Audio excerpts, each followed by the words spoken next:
दोस्तों नमस्कार, स्वागत है एक बार फिर से आज की बड़ी और ताजा खबरों में। आपको बता दें कि किसानों की पार्टी और आम आदमी पार्टी में होगा गठबंधन। बलवीर राजेवाल ने किया बड़ा खुलासा। वहीं ट्रैक्टर मार्च को लेकर बटी किसान नेताओं की राय। वहीं कांग्रेस और सपा की मांग, अजय मिश्रा टैनी को तुरंत बर्खास्त करे मोदी सरकार। वहीं सपा नेता अबू आजमी का बड़ा दावा, कहा योगी सरकार में है अधिकतर अपराधी। वहीं केशव प्रसाद मौर्य का बड़ा दावा, बोले अखिलेश यादव जीतेंगे मात्र इतनी सीटें, फिर चले जाएंगे विदेश। वहीं भाजपा को सपोर्ट करने आ रहा बिहार का सबसे बड़ा दल बिना किसी शर्त के देगा समर्थन। वहीं चंडीगढ़ में 8 जनवरी को होगा मेयर का चुनाव। आम आदमी पार्टी और कांग्रेस ने टूट रोकने के लिए उठाया बड़ा कदम। वहीं हम की मुख्यमंत्री नीतीश कुमार से बड़ी अपील, बोले बिहार में ना लगाएं संपूर्ण लॉकडाउन, भूख से मर जाएंगे गरीब। और भी बड़ी खबरों को जानने के लिए वीडियो को लाइक कर दें, चैनल को सब्सक्राइब कर लें और घंटी बटन जरूर दबा दें। वहीं पहली बड़ी खबर है, किसानों की पार्टी और आम आदमी पार्टी में होगा गठबंधन। बलवीर सिंह राजेवाल ने किया बड़ा ऐलान। आपको बता दें कि पंजाब विधानसभा चुनाव की घोषणा से पहले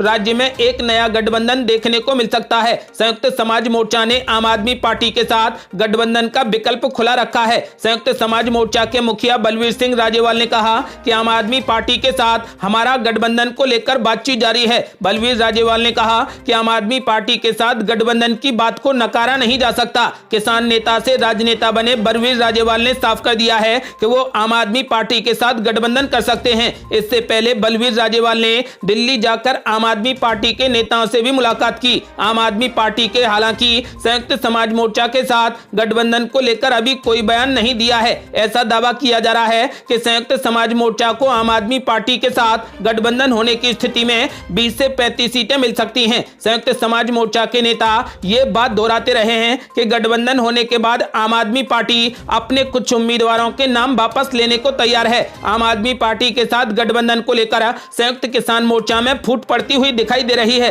संयुक्त समाज मोर्चा ने गठबंधन के वक्त पंजाब की सभी 117 सीटों पर चुनाव लड़ने का दावा किया था। मोर्चे में शामिल हुए नेता चाहते हैं कि अपनी बात पर कायम रहा जाए और सभी सीटों पर अकेले ही चुनाव लड़ा जाए। लेकिन बलवीर सिंह राजेवाल ने आम आदमी पार्टी के साथ गठबंधन करने को विकल्प खुला रखा है, जिससे कि संयुक्त किसान मोर्चा में अब दरार पड़ गई है। अब देखना यह होगा कि क्या आम आदमी पार्टी के साथ संयुक्त समाज मोर्चा गठबंधन करता है या फिर नहीं। आपका क्या मानना है? क्या किसानों को आम आदमी पार्टी के साथ लड़ना चाहिए या फिर अकेले ही सभी सीटों पर चुनाव लड़ना चाहिए? अपनी राय हमें वीडियो लाइक कर कमेंट बॉक्स में जरूर दें। और बड़ी खबर, ट्रैक्टर मार्च को लेकर बटी किसान नेताओं की राय। गुरनाम सिंह चड़ूनी को अब भी इस बात का इंतजार। ये आपको बता दें कि किसान आंदोलन खत्म होने के बाद नेताओं के बीच में आपसी फूट बढ़ती जा रही है। राकेश टिकैत की ओर से 26 जनवरी को ट्रैक्टर मार्च निकालने का ऐलान किया गया है, लेकिन हरियाणा के किसान नेताओं का कहना है कि वो कोई भी कदम उठाने से पहले संयुक्त किसान मोर्चा की कॉल का इंतजार करेंगे।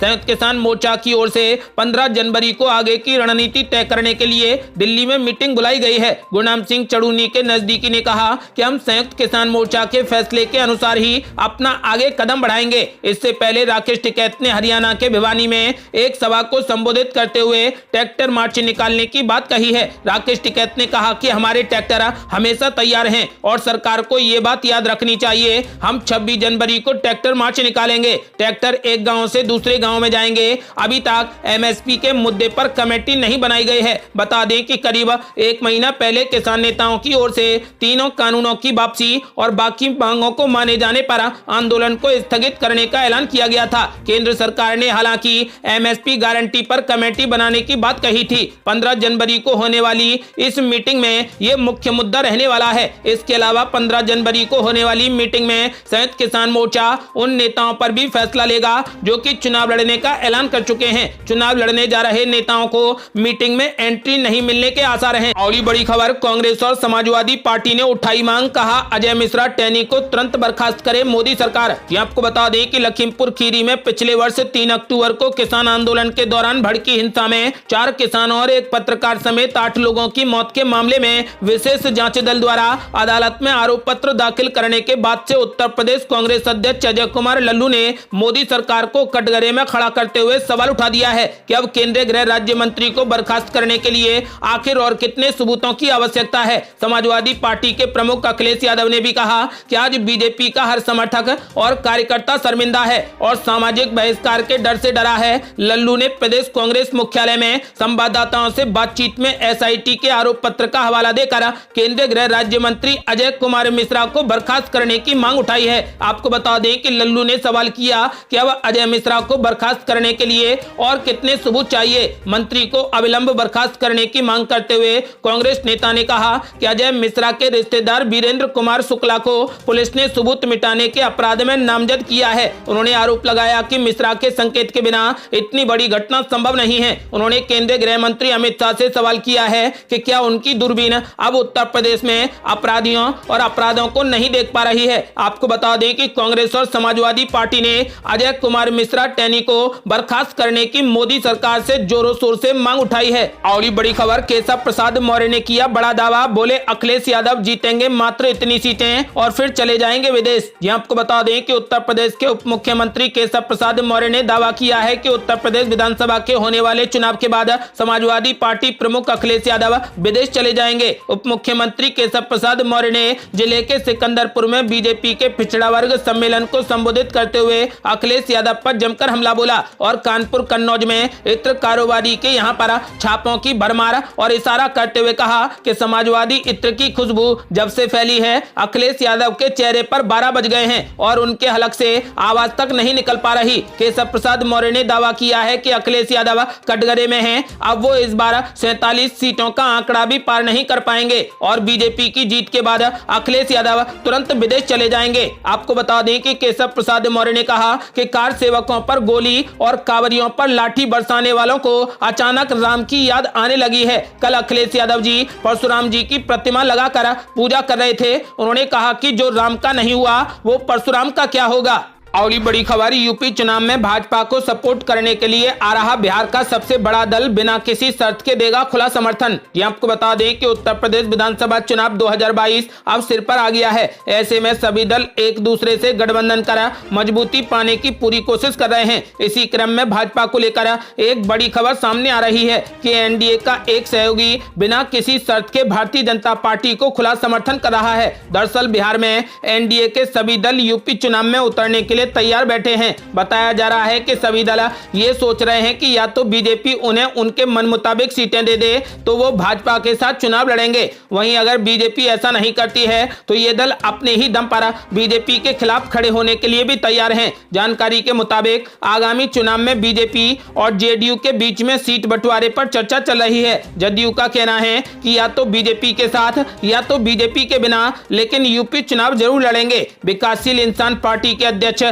मुकेश सहनी तो अकेले ही यूपी की जंग जीतने के लिए मैदान में उतरने का ऐलान कर चुके हैं। उनका कहना है कि वो यूपी चुनाव जीतने के लिए बीजेपी के विरोधियों के साथ भी हाथ मिला सकते हैं। इसी बीच एक ऐसी पार्टी भी है जो बिना किसी शर्त के बीजेपी का चुनाव प्रचार करने का ऐलान कर चुकी है। बताया जा रहा है कि राष्ट्रीय लोक जनशक्ति पार्टी के अध्यक्ष और केंद्रीय मंत्री पशुपति पारस का कहना है कि वो आगामी यूपी चुनाव में अपने गठबंधन सहयोगी के पक्ष में प्रचार जरूर करेंगे। पारस कहते हैं कि उनकी पार्टी उत्तर प्रदेश में चुनाव लड़े या न लड़े ये मुद्दा नहीं है, मुद्दा यह है कि भाजपा का प्रचार जरूर होना चाहिए। बता दें कि बिहार में एनडीए सहयोगी मुकेश सहनी मुख्यमंत्री योगी आदित्यनाथ की सरकार पर हमेशा हमलावर रहते हैं। ऐसे में अगर पशुपति पारस यूपी बीजेपी का साथ देते हैं तो भाजपा को राहत मिलेगी। अगर जेडीयू और बीजेपी की बात पक्की हो जाती है तो बिहार के मुख्यमंत्री नीतीश कुमार भी यूपी बीजेपी के लिए प्रचार प्रसार शुरू कर देंगे।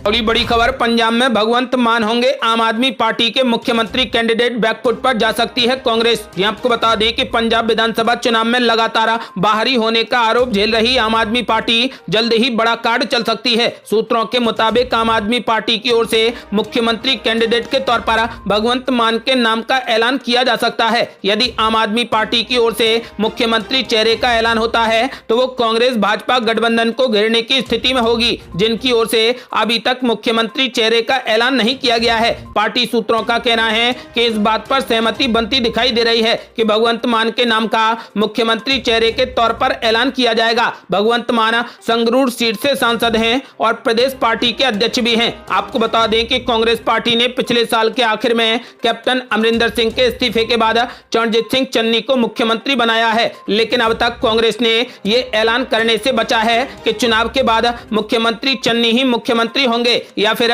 किसी नए नेता को कमान दी जाएगी। सिद्धू और चन्नी के बीच में तमाम मुद्दों को लेकर खींचतान भी देखने को मिली है। यहां तक कि नवजोत सिंह सिद्धू ने पिछले दिनों हाईकमान को सलाह देते हुए कहा था कि चुनाव से पहले कांग्रेस को राज्य में मुख्यमंत्री चेहरे का ऐलान करना चाहिए। उनका यह भी कहना है कि यदि कांग्रेस ऐसा नहीं करेगी तो उसे नुकसान उठाना पड़ेगा। इससे साफ है कि आम आदमी पार्टी की ओर से चेहरे का ऐलान करने से उसे फायदा होगा और कांग्रेस को घेरने में उसे मदद मिलेगी। आपको बता दें कि फिलहाल आम आदमी पार्टी पंजाब में अपने मुख्यमंत्री चेहरे के तौर पर भगवंत मान को पेश करने वाली है।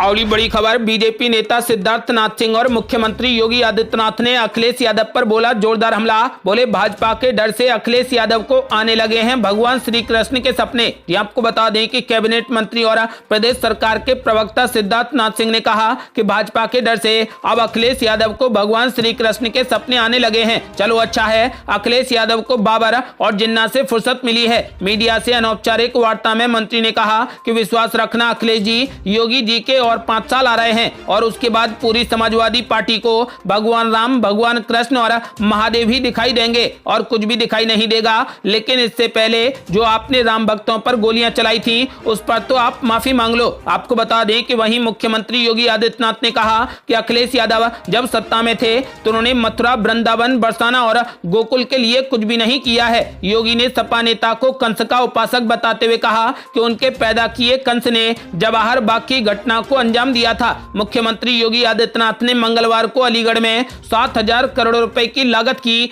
660 मेगावाट की हरदुआगंज तापीय विद्युत परियोजनाओं का लोकार्पण करते हुए कहा कि आज जब हम इस पावर प्रोजेक्ट का लोकार्पण कर रहे हैं, कुछ लोगों को लखनऊ में सपने आ रहे होंगे और उनके सपने में भगवान श्री कृष्ण आकर कह रहे होंगे कि अपने नाकामियों पर अब रो रो कर जाओ और तुम जो नहीं कर पाए वो बीजेपी की सरकार ने कर दिया है। आपको बता दें कि फिलहाल जल्द ही में अखिलेश यादव ने कहा था कि मुझे भगवान श्री कृष्ण सपने में दिखाई देते हैं और उन्होंने मुझसे कहा है कि अखिलेश यादव तेरी ही सरकार बनेगी। आपको बता दें कि इस वाक्य को लेकर बीजेपी लगातार अखिलेश यादव पर हमलावर है।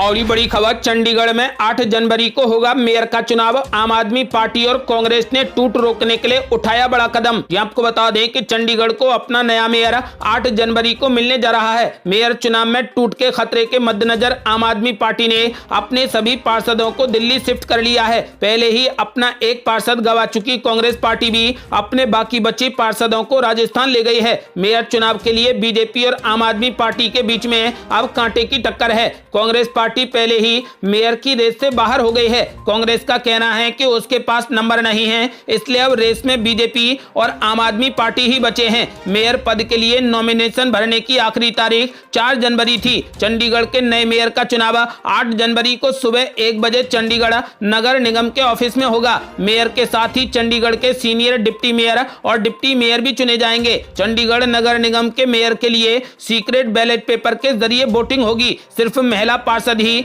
मेयर पद के लिए नॉमिनेशन अप्लाई कर सकती है, क्योंकि मेयर की पोस्ट महिला पार्षद के लिए रिजर्व रखी गई है। 24 दिसंबर को हुए चुनाव में आम आदमी पार्टी के सबसे ज्यादा 14 पार्षद जीत दर्ज करने में कामयाब रहे। वहीं बीजेपी 12 पार्षद के साथ दूसरे नंबर पर थी। वहीं कांग्रेस को सबसे ज्यादा वोट मिलने के बावजूद भी सिर्फ 8 सीटों पर ही जीत मिली, जबकि श्रोमणी अकाली दल के एक पार्षद ने विजय हासिल की है। कांग्रेस की एक पार्षद हरप्रीत कौर बादल ने बीजेपी को ज्वाइन कर लिया है। बीजेपी के पास अब 13 पार्षद हो गए हैं और इसके अलावा सांसद किरण खेर का वोट भी है। 36 सीटों पर सदन में जीत दर्ज करने के लिए मेयर को 19 वोट हासिल करने की जरूरत है। आपको बता दें कि बीजेपी के टूटने की वजह से, यानी कि बीजेपी किसी दूसरी पार्टी को ना तोड़ ले, इसलिए सभी पार्टियों ने अपने अपने पार्षदों को अपनी अपनी राजधानियों में शिफ्ट कर लिया है। अगली बड़ी खबर, सत्यपाल मलिक के आरोपों पर असदुद्दीन ओवैसी ने पीएम मोदी पर बोला जोरदार हमला। बोले पीएम मोदी को आलोचना नहीं बल्कि सिर्फ तारीफ सुनना पसंद है। ये आपको बता दें कि AIMIM के प्रमुख असदुद्दीन ओवैसी ने मेघालय के राज्यपाल सत्यपाल मलिक की प्रधानमंत्री नरेंद्र मोदी के साथ उनकी मुलाकात के बारे में कथित टिप्पणी पर प्रतिक्रिया व्यक्त की है। उन्होंने कहा कि प्रधानमंत्री आलोचना का सामना करने के लिए तैयार नहीं है, वे केवल अपनी तारीफ सुनना पसंद करते हैं। ओवैसी ने हैदराबाद में कहा कि सत्यपाल मलिक एक राज्यपाल हैं, भारत सरकार द्वारा नियुक्त किए गए हैं और एक संवैधानिक पद पर हैं। हैं आप मेरी बात पर विश्वास नहीं करते हैं, लेकिन कम से कम राज्यपाल पर विश्वास करते हैं। राज्यपाल खुद कह रहे हैं कि प्रधानमंत्री सच सुनने के लिए तैयार नहीं है। अगली बड़ी खबर, कुमार विश्वास ने बीजेपी से की बड़ी अपील, कहा कांग्रेस के पास 3 से 4 प्रदेश बचे हैं, कम से कम बीजेपी वो तो छोड़ दे। जी आपको बता दें कि फिलहाल यूपी के हरदोई के मल्लवा कस्बे में भाजपा विधायक के कार्यक्रम में भाग लेने आए